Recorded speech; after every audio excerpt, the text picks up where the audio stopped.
आप सभी को बहुत बहुत नमस्कार और आप सभी का बहुत बहुत स्वागत है मेरी यूट्यूब चैनल ज्ञान धारा में। आज है पुरुषोत्तम मास का 16वां दिन। तो आइए अब हम 16वें दिन की कथा श्रवण करें। बोलो श्री पुरुषोत्तम भगवान की जय। वध 1। आज का पाठ पुरुषोत्तम मास की कथा 16वां अध्याय सुदेव को खेद, मृग मृगी की कथा, कीर्तन पुरुषोत्तम सहस्त्र नामावली। श्री कृष्ण मंत्रमाला। श्री नारायण उवाच। शृणुनारद वक्षेऽहं यदुक्तं दृढन्वने वाल्मीकिना महाप्राज्ञ चरितं परमाद्भुतम्। श्री नारायण ने कहा, हे नारद। उसके बाद वाल्मीकि ऋषि ने दृढ़धनवा के आगे उनके पूर्व जन्म का जो चरित्र कहा था वह अत्यंत आश्चर्यकारक है। वह मैं तुम्हें कहता हूँ। हे महाबुद्धिमान, उसे आप सुने। सूत पुराणी बोले, हे मुनि श्रेष्ठो, वाल्मीकि दृढ़धनवा को अपने पूर्व जन्म की हकीकत बता दी। वही हकीकत मैं आज तुम्हें बता रहा हूँ, ध्यान से सुनो। सुदेव और पत्नी गौतमी पुत्र प्राप्ति का वरदान लिए अपने घर आए। बाद में गौतमी गर्भवती हो गई। समय आते ही पुत्र का जन्म हुआ। सुदेव और गौतमी को आनंद हुआ। अपने पुत्र को धार्मिक रूप से संस्कार पूरे किए। अपनी शक्ति मुताबिक दान भी दिया। पुत्र का नाम रख दिया सुखदेव। धीरे धीरे सुखदेव बड़ा होने लगा। माता पिता को अच्छा लगा। अपना ठीक समय आते ही सुखदेव को यज्ञोपवीत दिया गया। गायत्री का उपदेश भी मिला। वैदिक संस्कार को ध्यान से सीखते हुए सुखदेव ब्रह्मचर्य व्रत पालने लगा। सुखदेव जी की याद शक्ति बढ़िया थी। केवल एक बार पढ़ते ही कंठस्थ हो जाता था। एक समय वहाँ तेजस्वी देवल ऋषि का आगमन हुआ। सुदेव ने नमस्कार किया, पूजा की और आसन दिया। सुखदेव जी ने भी देवल जी का स्वागत किया।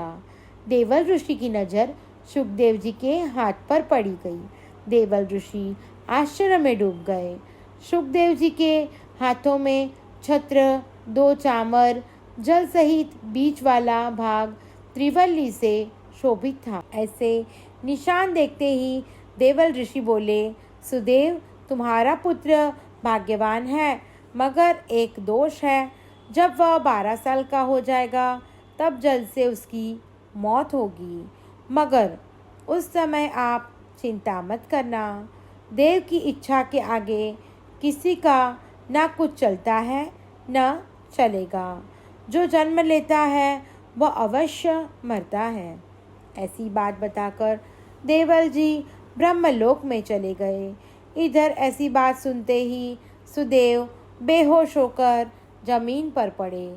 गौतमी ने अपने पति का सिर अपनी गोद में लेकर बोली, हे स्वामी, जो होने वाला है उसे कोई रोक नहीं सकता।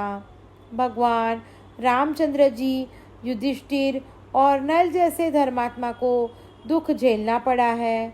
दशरथ राजा को पुत्र वेग हुआ था। हम कौन हैं? हमें धीरज हिम्मत रखनी चाहिए। बस जिस हरि ने हमें पुत्र दिया है वह हमें अवश्य सहाय करेंगे। भगवान पर श्रद्धा जरूरी है। पत्नी की बात सुनते ही सुदेव शांत हो गया। अपने मन में राहत हो गई। इति श्री बृहन्नारद्य पुराण के पुरुषोत्तम महात्म का सुदेव को खेद नामक 16वां अध्याय संपूर्णम। अब पुरुषोत्तम मास की पावन कथा पढ़ेंगे। बोलो श्री पुरुषोत्तम भगवान की जय। मृग मृगी की कथा। पुरुषोत्तम मास का आरंभ हो गया। भाविक भक्त लोग सुबह नदी जाते थे, स्नान करते थे, कांटा गौरमा जी का पूजन करते थे। अपनी इच्छा से जो कुछ था वही दान करते थे। नदी तट पर होती कथा सुनते थे। नदी की एक ओर हरा भरा छोटा सा जंगल था। वहाँ एक मृग और मृगी रहती थी। जंगल इतना गाढ़ा था अतः कोई अंदर आ नहीं सकता था। इस बात का सुख मृग मृगी को था। दोनों अपना समय सुख से बिताते थे। वहीं से खाना मिल जाता था और नदी से जल। एक दिन मृग ने नदी तट पर कई आदमी एक साथ नदी में स्नान करते हुए देखा। मृग को ताज्जुब हुआ, सोच में पड़ गया। फिर भी वह एक स्थान पर खड़ा होकर देखने लगा, सुनने लगा। जो लोग वहाँ आए थे वे बातें कर रहे थे। बस मृग ने अपना अंदाज़ा लगा लिया कि ये लोग भगवान पुरुषोत्तम का व्रत करते हैं, यहाँ स्नान के साथ कांटा गौरमा जी की पूजा करते हैं, दान दक्षिणा देकर पुण्य कमाते हैं। बाद में मृग अपने घर आया, अपनी पत्नी मृगी से बोला, हम भी भगवान पुरुषोत्तम जी का व्रत रखें तो इस व्रत से हमें पुण्य मिलेगा और हमारा शुभ होगा। मृगी ने सुना, वह बोली, ए जी, आपकी बात तो सही है, अच्छी भी है, मगर हम नदी में स्नान कैसे करेंगे? मृग सोच में डूब गया। बाद में बोला, हम दोनों जिस पाट के नीचे बैठे हैं वहाँ स्नान करने आए लोग अपने कपड़े मरोड़कर पानी निकालते हैं। कई लोग अपने कपड़े सुखाने के लिए छोड़ते हैं। हम दोनों यहाँ खड़े रहेंगे और छोटी सी जगह से आया हुआ जल हमारे शरीर पर आएगा। हम मानेंगे कि हमने स्नान किया है, और जो साधु महाराज निकट बैठे बैठे कथा सुनाते हैं उसका भी हमें लाभ मिलेगा। हम शांति से कथा सुनेंगे। मृग की कही बात से मृगी को बड़ा मज़ा आया, वह राजी हो गई।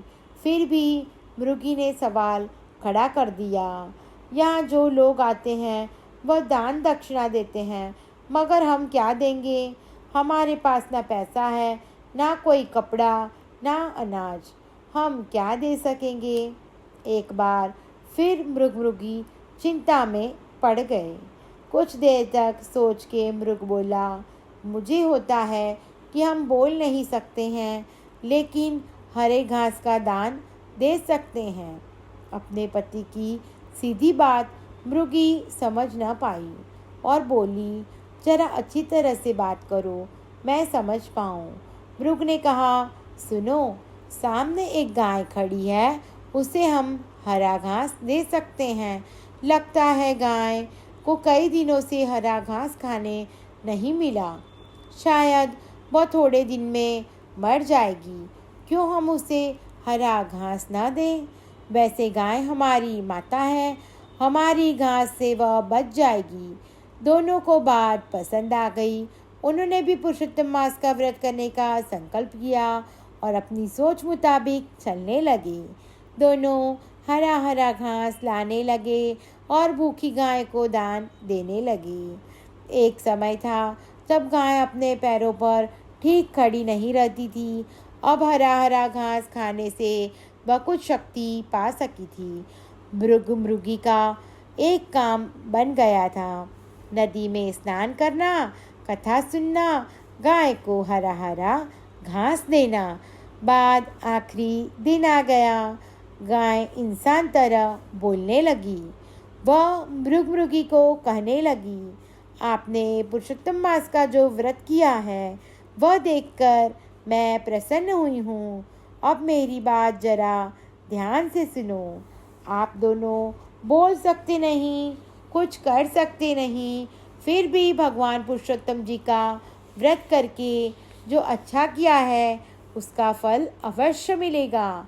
आपका अगला अवतार मानव का होगा, लेकिन आपको मेरी बात माननी होगी। गाय की बात सुनते ही मृगी धन्य हो गए। दोनों बोले, गाय माता, आप जैसा कहोगे हम वैसा ही करेंगे। अगर हमें हमारा यह जीवन के बाद मानव अवतार मिलता है तो इससे बढ़िया क्या हो सकता है। गाय ने आगे बताया, आज पुरुषोत्तम मास का आखिरी दिन है। आज रात भगवान खुद काल दायना वृक्ष पर प्रकट होंगे। तब आप दोनों गले में रस्सा डालकर मर जाने का खेल करोगे, लेकिन भगवान पुरुषोत्तम जी आपको मरने नहीं देंगे और भगवान ही तुम्हें मृग से मानवी बना देंगे। तब मृग ने सवाल पूछा, हम रस्सा कहाँ से लाएं? मृग के सवाल से गाय कहीं से रस्सा ले आई और मृगी को दिया। रात हो गई। मृगी अपने साथ रस्सा लेकर कालधायना वृक्ष के नीचे आ गए। मृग ने अपने हाथों से रस्से को वृक्ष के बड़े लकड़े पर लगा दिया। बाद में वृक्ष की ओर देखा, यकायक चमत्कार हो गया। भगवान वामन स्वरूप में प्रकट हुए। तब तक दोनों ने अपने गले में रस्सा डाल दिया था। वामन प्रभु ने पूछा, आप दोनों ये क्या कर रहे हो? आपको मृगी के अवतार से छुड़वाने आया हूँ। आप दोनों पशु होते हुए भी पूर्ण श्रद्धा से मेरा व्रत किया है, उसका फल मिलना चाहिए। और बाद में वामन प्रभु ने वृक्ष से अमृत का छिड़काव किया और जो मृग था वह पुरुष हो गया और मृगली स्त्री बन गई। दोनों अपना नया जीवन पाने के कारण प्रभु जी के चरणों में गिरे। अपने आंसू से मानो प्रभु जी के पांव धोने लगे। तब प्रभु ने दोनों के सिर पर हाथ रखते हुए कहा, आप दोनों ने पशु होते हुए भी मेरा व्रत किया है और पशु से मानवी हो गए हो। अब मेरे साथ बैकुंठ चलो, वहाँ परम सुख मिलेगा। इसी दौरान एक विमान आया और विमान में बैठकर मृगी बैकुंठ धाम पहुँचे। इस तरह भगवान पुरुषोत्तम जी के व्रत से मृगी का उद्धार हो गया। हे पुरुषोत्तम भगवान जी, जैसे आप मृगी पे प्रसन्न हुए, वैसे ही आपकी कथा सुनने वाले, कथा पढ़ने वाले और व्रत करने वाले सभी पर कृपा करना, सभी को सुख शांति देना। बोलो श्री पुरुषोत्तम भगवान की जय। मामा कंस का वध किया, पूतना का प्राण लिया, दोनों जीवों की मुक्ति की। श्री कृष्ण शरणम मम, श्री कृष्ण शरणम मम। द्रौपदी के रक्षण काज दौड़ लगाई तुरंत महाराज, भरी सभा में रखी लाज। श्री कृष्ण शरणम मम, श्री कृष्ण शरणम मम। दोष देखे दुर्योधन के, बने सारथी अर्जुन के, पक्षकार हुए सत्य के। श्री कृष्ण शरणम मम, श्री कृष्ण शरणम मम। बोलो श्री पुरुषोत्तम भगवान की जय। और आप सभी भी मेरी YouTube चैनल ज्ञान धारा को लाइक, शेयर और सब्सक्राइब करना ना भूलें। धन्यवाद।